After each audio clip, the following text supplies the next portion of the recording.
The 3 powerful techniques to get better at habits. We all want to do better in life. And the first step towards a better life is to create better habits. Better habits like exercising, eating healthy, etc. But we are often plagued with obstacles in this journey of habit change. And the most common obstacles we face are all the workings of our mind. This may look like when we delay starting on the habit, or when we start to rebel from the boredom of sticking to a plan, or when we rationalize not doing the habit. But we have to understand that these are all just the working of our own mind. And now that we are aware of these common obstacles in the path of habit change, let us learn the 3 powerful techniques for overcoming them.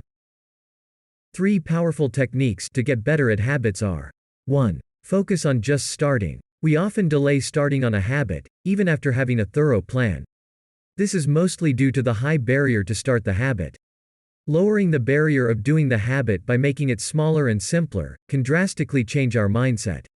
Such as, just to meditate for a minute or two when we are starting off with the new habit of meditation, can drastically improve our chances of sticking with it. And then we have to set triggers for when you're going to do the habit each day, like setting triggers to work out when you get home from work, or to read during your lunch break. And then when the time comes to actually do the habit, we should just launch into doing the habit, without delay.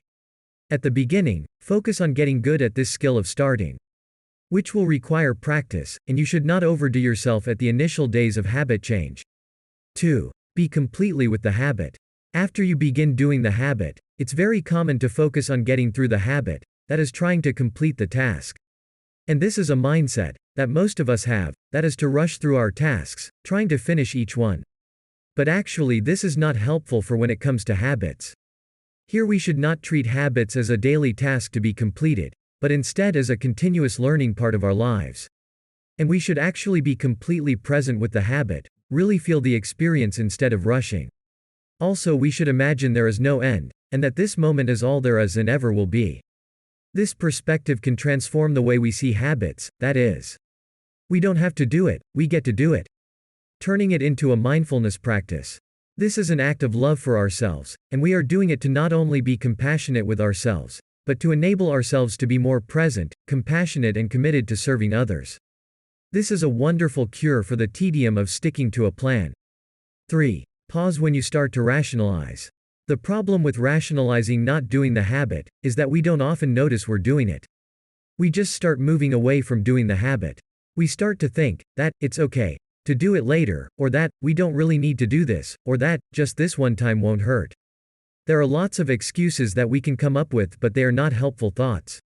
Instead, we should learn to pause, sit still, take a breath, and remind ourselves of why we're committed to this habit. Who are we doing it for? Are we devoted to them, and if so, is our devotion larger than your momentary discomfort and rationalizations? Taking this pause and reminding yourself of your commitments, and of your desired outcome, can help you win through your excuses. These were the 3 techniques, which can help you stick to your habit-changing goals.